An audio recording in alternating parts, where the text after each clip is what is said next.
izvršavanje takve obveze. Što se tiče drugog dijela predstavke koji se odnosi na određene nepravilnosti u radu Hrvatskog pčelarskog saveza,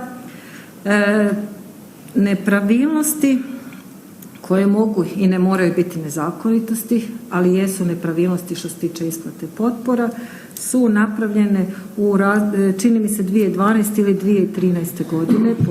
2013. pa 14. utvrđeno. 14. i 15. je utvrđeno, mi imamo takve podatke, međutim nije ništa poduzeto po tom pitanju.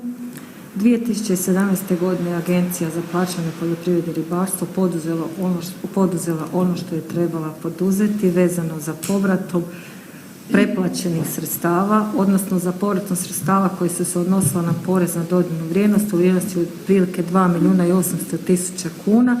Moj pomoćnik će me ispraviti ako nešto krivo govori, a također je i Ministarstvo financija dodatne prijave sukladno isto tako i Ministarstvo poljoprivrede sukladno svojim obvezama iste te godine 2017. godine obavijestilo sva nadležna tijela o utvrđenim nepravilnostima, a druga tijela trebaju onda utvrditi jesu li te nepravilnosti koje su bile razlog za povrat, koje smo mi evidentirali, isto tako eventualno i nezakonite ili namjerne, jesu li nezakonite radnje ili namjerne nepravilnosti.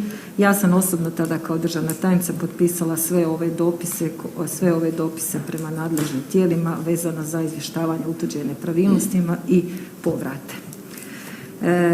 Hrvatski pčelarski savez koji danas ima drugo vodstvo jest udruženje koje broji 150 udruga koje radi na cijelom teritoriju Republike Hrvatske i koje okuplja oko 7.000 pčelara.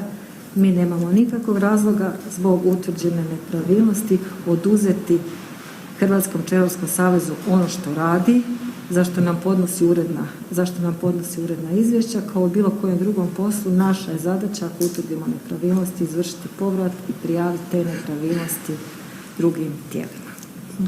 Hvala vam, ministrice, na ovom pojašnjenju. Otvaram raspravu. Javlja li se neko po ovoj točci? Gospođa Vukovac, izvolite, zastupnice.